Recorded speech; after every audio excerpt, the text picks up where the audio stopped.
Sir Srinivas గారు, ఇప్పటి వరకు ఈ కేసుల్లో ఆరోపణలు ఎదుర్కొంటూ వాళ్ళు జైళ్ళల్లో ఉన్నారు. వాళ్ళు ఈవెన్ బెయిల్స్కి అప్లై చేసినా కూడా రావట్లేదు. కానీ జైలులో ఉన్న నార్మల్ పీపుల్ ఎంత ఇబ్బంది పడతారు, ఇప్పుడు నేను సార్కి అడిగినట్టు వాళ్ళు అంత ఇబ్బంది కూడా పడుతున్నట్టు లేదు. ఎందుకంటే ఇప్పుడు ప్రజల్లో కూడా ఒక చర్చ నడుస్తుంది, వీళ్ళకి అసలైన శిక్ష అంటే ఇది కాదు, దేనికోసం అయితే వాళ్ళు ప్రజల ప్రాణాలను తీశారో అవి వాళ్ళ దగ్గర నుంచి లాగేసుకోవడమే అసలైన శిక్ష అని. సో దానికి సంబంధించి ఈరోజు ఒక ఫస్ట్ స్టెప్ పడిందని అనుకోవాలి. సో మీ అభిప్రాయం ఏంటి సార్, మరి ఆస్తులు జప్తు చేయడం గురించి? ఇప్పుడు ఏదన్నా నేరం జరిగినా, స్కామ్కి పాల్పడిన రెండు ముఖ్య అంశాలు: ఒకటి, నిందితుల్ని కఠినంగా శిక్షించాలి; రెండు, బాధితులకు న్యాయం చేయాలి. ఆ నేరం వల్ల బాధితులు, ఆ స్కామ్ వల్ల బాధితులు, వాళ్ళకి న్యాయం చేయాలన్నమాట. ఇప్పుడు మామూలుగానే ఒక 12 మందిని అరెస్ట్ చేశారు, జైల్లో పెట్టారు. అంటే జైలు శిక్షే శిక్ష. జైలు శిక్షతో వాళ్ళలో పరివర్తన వస్తుందా? ఇవాళ మరి బాధితులకు ఎలా న్యాయం చేస్తారు? నిందితుల్ని శిక్షించారు, ఓకే, మరి బాధితులకు న్యాయం చేయాలంటే వాళ్ళు కొల్లగొట్టిన సొమ్ము, వాళ్ళు కొన్నటువంటి భూములు, ఆ నగదు, వీటన్నిటిని కూడా జప్తు చేయాలి. ఆ జప్తు చేసిన సొమ్ముని బాధిత కుటుంబాల సంక్షేమం కోసం వినియోగించాలి. అప్పుడే న్యాయం జరిగినట్టు. 100% ఇవాళ జస్టిఫికేషన్ అంటే ఇదేనమాట. ఇప్పుడు 12 మందిని అరెస్ట్ చేశారు, లేదు ఇంకొంతమందిని రేపొద్దున అరెస్ట్ చేస్తారు. కానీ ఈరోజు మరి ఒక నిర్ణయం ఏంటి, ప్రభుత్వం కూడా మరి ఆదేశించింది 13 కోట్ల ఆస్తులు ఏదో భూములు జప్తు చేయమన్నారు కసిరెడ్డి రాజుకు సంబంధించి. గతంలో మనం చూసాం, ఆ ఫిక్స్డ్ డిపాజిట్లు జప్తు చేశారు బ్యాంకుల్లో. దగ్గర నాకు తెలిసి ఒక 100 కోట్ల వరకు జప్తు జరిగినట్టుంది ఈ పరిణామ క్రమంలో. ఇప్పటి వరకు తీసుకుంటే ఒకసారేమో 30 కోట్లు డిపాజిట్లు స్తంభింపజేశారు. ఏది, ఆదానాళ్ళవి ఒక 16.5 కోట్లు ఏమో ఉన్నాయి, ఇంకా మిగతా వాళ్ళవి కూడా కలిపి 30 కోట్లు, ఆ తర్వాత ఇంకో 40, ఇంకో 30 అట్లా జరిగినట్టు. అటు బ్యాంకుల్లో వాళ్ళ ఖాతాలు ఫ్రీజ్ చేయటం. ఇప్పుడు ఇవి ఏది, ఇప్పుడు అసలు ఎన్ని ఆస్తులు వీళ్ళు కూడగట్టారు, ప్రజల రక్తం జలగల్లాగా పీల్చారు, వాళ్ళని చంపేశారు. దాంతో వీళ్ళేంటి, సంపద సృష్టించుకున్నారు, భూములు కొన్నారు. ఇప్పుడు కసిరెడ్డి రాజే హైదరాబాద్ శివారుల్లో ఆయన తల్లి సుభాష్ని పేరు మీద, లేకపోతే ఆయన పేరు మీద ఆయన కూతురు వాళ్ళదేదో ఉంది, ఈశ్వాని ఇన్ఫ్రా, 92 ఎకరాలు కొన్నారన్నారు. ఎవరు, కసిరెడ్డి రాజు. ఈ 5 ఏళ్లలో ఈ నిందితులందరూ కూడా ఈ 5 ఏళ్లలో కొన్న అక్రమ ఆస్తులు ఏవైతే ఉన్నాయో అవన్నీ కూడా ఈ సొమ్ముతో కొన్నాయి కాబట్టి వాటిని జప్తు చేయాలనేది జనం డిమాండ్. సార్, ఈ 13 కోట్లు అంటే పట్టుబడ్డాయి కాబట్టి జప్తు చేస్తున్నామని చెప్పారు. మీరు అన్నారు కదా బినామీ పేర్ల మీద, అవన్నీ అసలు బయటికి ఎలా వస్తాయి? బినామీల పేరు మీద కొన్నారని తెలిసే అవకాశం ఎలా ఉంటుంది? అవి జప్తు చేస్తారా? అదే ఇప్పుడు ధనంజయ రెడ్డి ఉన్నాడు. ధనంజయ రెడ్డి ఏంటి, ఆయన IAS, ఆయన మరి కొడుకు పేరు మీద లేకపోతే ఆయన మరదల పేరు మీద అక్కడ కోవూరు నియోజకవర్గంలో ముత్తుకూరులో కొన్నాడని చెప్పి వాళ్ళ కథనాలు మీడియాలో చూస్తున్నాం కదా. అట్లాగే అతను ఎవరు,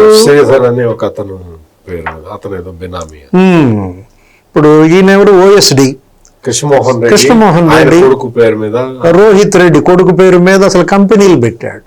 ఆయన కోడలు ఎవరో స్నిగ్ధారెడ్డి, ఆయనకు అసలు బాన్సువాడలో భూములు, లేకపోతే ఇక్కడ హైదరాబాద్లో ఈ మహేశ్వరం మండలం, రామచంద్రపురం మండలం అక్కడ భూములు కొన్నారని, ఇళ్ల స్థలాలు కొన్నారని, ఇవన్నీ కూడా ఇవాళ సీజ్ చేయాలి.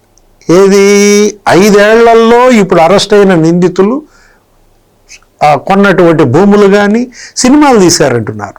ఏది, అదేంటి, ED ఎంటర్టైన్మెంట్స్ అనేటువంటి ఒక బ్యానర్ పైన వాళ్ళు తీసిన సినిమాల్లో మరి ఎంత డబ్బు అమ్ముకున్నారు. ఆ స్పై అనే సినిమా, లేకపోతే సుమంత్తో ఇంకో సినిమా ఏదో తీశారంటున్నారు. నెక్స్ట్ మీరు ఇందాక అన్నారు విదేశాల్లో వాళ్ళ వ్యాపారాలు. ఇప్పుడు డెన్లు మనం చూసాము, విన్నాం. దుబాయ్లో, థాయిలాండ్లో, లేకపోతే ఇక్కడ మరి టాంజానియాలో, జింబాబ్వేలో, అమెరికాలో ఈ 5 ఏళ్లలో ఎంత డబ్బు విదేశాలకి మళ్లించారు, అక్కడ ఏమేమి వ్యాపారాలు చేశారు. వీళ్ళందరికీ మరి గోల్డెన్ వీసాలంట ఇక్కడ దుబాయ్లో. అక్కడ వాళ్ళు చేసిన వ్యాపారాలు ఏంటి, దగ్గర ఏదో ట్రక్కర్ లాజిస్టిక్స్ అని ఒకటి పెట్టారని, లేకపోతే ఆ ట్రక్కర్ ట్రాన్స్పోర్ట్ అని పెట్టారని, అక్కడ ఏదో హ్యాపీ హోమ్స్ అంటూ ఒక రియల్ ఎస్టేట్ డెవలప్ చేశారని, అవన్నీ కూడా ఇవాళ కాన్ఫిస్కేట్ చేయాలి. ఏది మొత్తం అటు ఈడీ ఇటు సిట్ ఇవి రెండు ఇవాళ ప్యారలల్గా నడపాలి. ఏది దర్యాప్తు కేవలం స్పెషల్ ఇన్వెస్టిగేషన్ టీం వరకే వాళ్ళ నెత్తినే వేయకూడదు భారం అంతా కూడా. ఎన్ఫోర్స్మెంట్ డైరెక్టరేట్ పెద్ద ఎత్తున డబ్బు విదేశాలకు వెళ్ళిందన్నారు. ఆ డబ్బు ఏమైపోయింది? అసలు ఇందులో బంగారం పాత్ర ఏంటి? ప్రతి ఒక్క డిస్టిలరీ వీళ్ళకి బంగారం రూపంలో లంచాలు ఇచ్చిందన్నారు. ఒక తిలక్ నగర్ ఇండస్ట్రీ అనేదే 196 కోట్ల బంగారం కొందన్నారు. లేకపోతే అదెవరు ఎస్పీవి షుగర్స్ అండ్ డిస్టిలరీస్ ఏదో ఉంది, వాళ్ళకి 400 కోట్ల బంగారం ఇచ్చారంటున్నారు. అది మొత్తం అంతా కూడా ఆ గోల్డ్ కానీ లేకపోతే ఈ రియల్ ఎస్టేట్లో పెట్టిన పెట్టుబడులు కానీ, బాలాజీ గోవిందప్ప భారతీ సిమెంట్స్లో సోదాలు జరిగాయి. ఈ బంజారా హిల్స్ ఆఫీస్లో బాలాజీ గోవిందప్ప ఛాంబర్లోనే సోదాలు జరిగాయి. అక్కడికి పిలిపించారంట ఎవరిని? ఈ డిస్టిలరీల యజమానుల్ని, ఈ లిక్కర్ కంపెనీల ప్రతినిధుల్ని. ఆ 12%, 20% వసూళ్లు చేశారు. అక్రమ వసూళ్ళు ఎంత? మొత్తం వీళ్ళందరి ఎవరి? మిథున్ రెడ్డి ఆయనేంటి అసలు పిఎల్ఆర్ ప్రాజెక్ట్స్లోకి వెళ్ళిందన్నారు. ఒక లిక్కర్ కంపెనీ డబ్బు మరి సివిల్ కాంట్రాక్ట్ దాంట్లోకి ఎలా వెళ్ళుద్ది? 5 కోట్ల రూపాయలు ప్రతి నెల మిథున్ రెడ్డికి ముడుపులు ఇచ్చారన్నారు. ఆ bank of Maharashtra PLR projects ఖాతాలో 5 కోట్లు ఫస్ట్ టైం వాళ్ళకి దొరికింది. ఇప్పుడు మీరు చెప్పారు ఏంటి, 8 కోట్లేమో గరికపాడు చెక్ పోస్ట్ దగ్గర దొరికింది, సీజ్ చేశారు అప్పుడు ఎన్నికల సమయంలో. మొన్న 11 కోట్లు దొరికింది. ఎక్కడది? ఒక డెన్లో, అదే ఇది వర్ధమాన్ ఇంజనీరింగ్ కాలేజ్ సులోచన ఫార్మ్స్లో.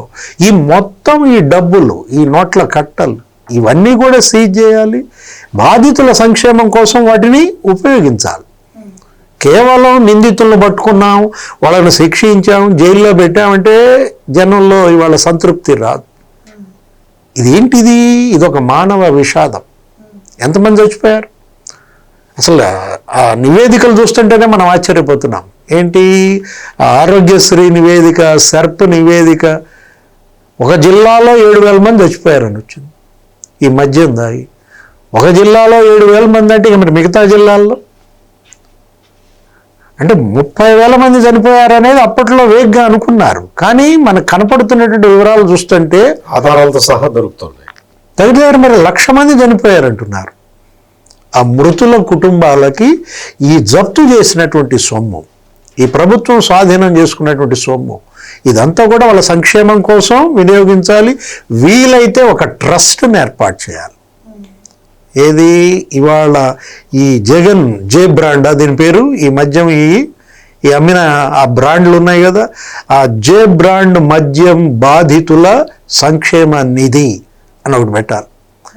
ఆ నిధికి ఈ మొత్తం ఈ డబ్బంతా కూడా మరి ఆ భూములు అమ్మండి, ఆ సినిమాలు అందులో డబ్బు ఎంత ఉందో చూడండి, బంగారం అమ్మండి, ఆ మొత్తం ఆ నిధికి పెట్టి ఆ డబ్బుని ఈ బాధితుల సంక్షేమం కోసం ఉపయోగించినప్పుడే వాళ్ళ న్యాయం.